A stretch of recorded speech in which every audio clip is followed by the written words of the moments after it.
Hello everyone, Steve Etzel here with another tabletop baseball video.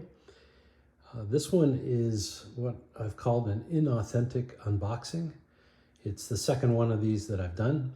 You might ask what makes it inauthentic, and what makes it inauthentic is that I've already opened this box and I know what's inside it, at least for the most part. But I thought it might be useful for you who are interested in old games, just to see what the old games were about. This game, Sports Illustrated Baseball, this is the first edition of it. It came out in 1971 with the teams based on the 1970 season.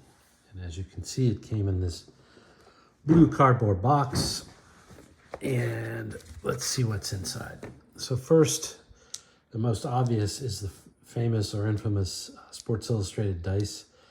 I talk about these dice in some of my other videos, including one that I recorded earlier this week about the broad topic of dice and precision in tabletop baseball games. Just as a recap, you read the black one as the tens digit, and then you sum up the white or yellow dice to get the ones digit. So what you see here is 24, for example. And the way the dice are configured, they are not equal. So there's 3 threes, for example, so results in the 30s are most common. So what do we have in here? So what made this this game somewhat unique was just, compared at least to the later versions, was the use of these trifold sheets. And so obviously this is some of the charts that you would use for the game. In this case, it's the stolen base charts. The other thing that makes it kind of interesting and unique is kind of the font choice, as well as the mod 1970s color selections. So yeah, so you had as I said, you had the stealing charts, and then on this particular side are the bunting charts, including suicide squeeze, and then what some other games would call base runner advancement or stretch charts. This is the manager decision charts, and this basically evolved around, for the most part, the batter or runner's running rating. SI had one unique thing, at least in my mind unique, in that the running rating was a combination of a stolen base rating and a running rating. And quite frankly, I think it was primarily a stolen base rating, but one rating served both purposes, and for the nature of this particular game, that was probably fine. There's obviously a rule book. So again, it's a trifold, pretty basic rules that you would expect, pretty self-explanatory. They did have some commentary in here about pitcher usage in case you were doing some kind of a league. So this whole page is suggested league rules. So then you come to the actual team charts, which again, as I said, follow this trifold.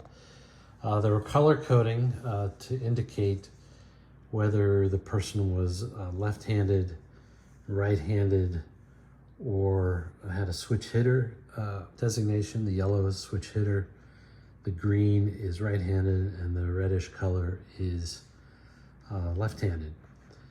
As it turns out, for batters, it really doesn't matter. There are not batter splits in this game, but there are pitcher splits, which I think was a little bit revolutionary for the time. So as a result, you can see here's batter charts against left-hand pitchers. And then separately, they have a batter's chart against right-hand pitchers. And then the other thing that they had was unique pitcher hitting charts. and those did not have splits on them. They were just consolidated. And you can see with these charts here, there are a lot of blue squares or rectangles. And for pitchers, that makes sense because blue rectangles mean strikeouts. The other thing that was evident from this is in order to save space, they used the players' uniform numbers to represent the column designations. So, for example, the Cubs batting chart here has number 6 as the first column after the dice rolls. Well, that was Johnny Callison. So, you know, I think it worked. Particularly if you were a fan of the team, you probably knew the uniform numbers. I probably still know most of the uniform numbers of the 1971 Pirates, for example. The one nice thing about the Sports Illustrated game is they did a write-up of the season for each team, and I would say the writing was pretty clever, and you know, as a result, quite interesting. I think it's also a reflection of that it was a Sports Illustrated product.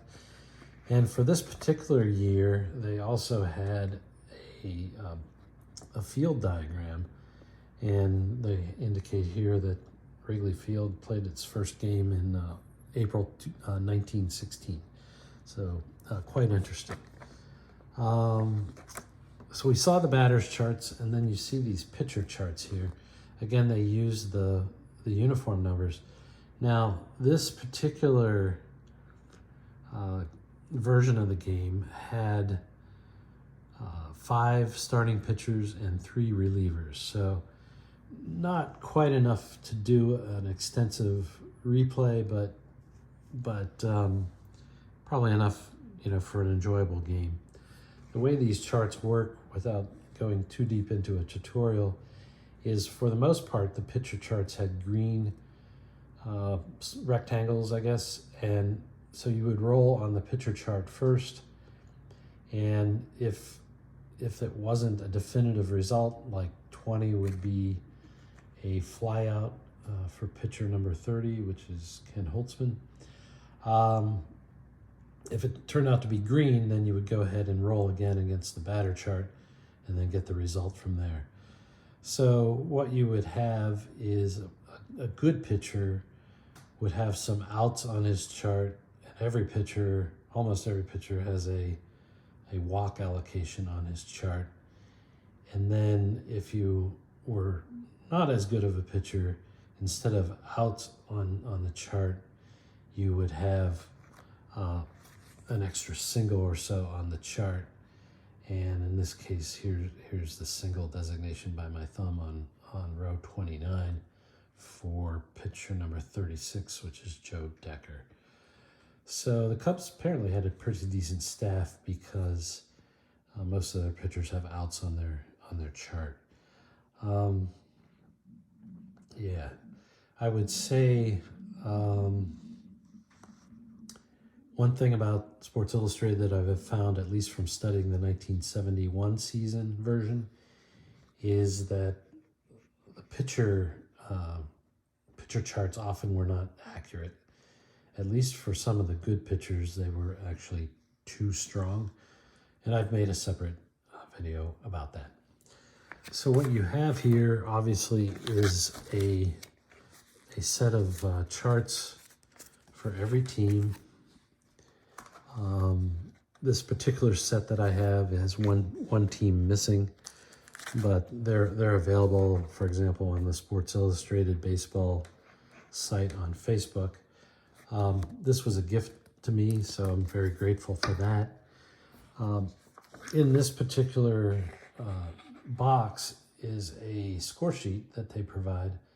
I'm not going to go deep into that. Now this one says Superstar Baseball, and right after I'm done with this video, I'm going to record a Superstar Baseball video.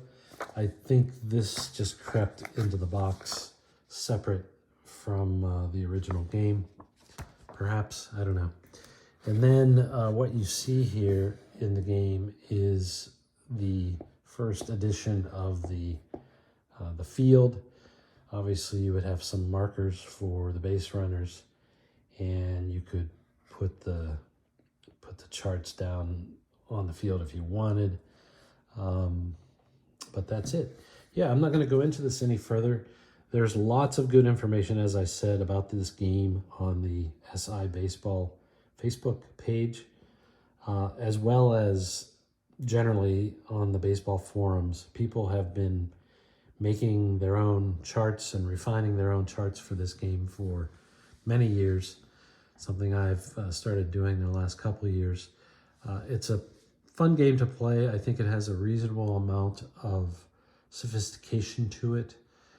And as I said, it was leading the way as it relates to left-right splits for batters. With that, I'm going to sign off. Thanks for listening.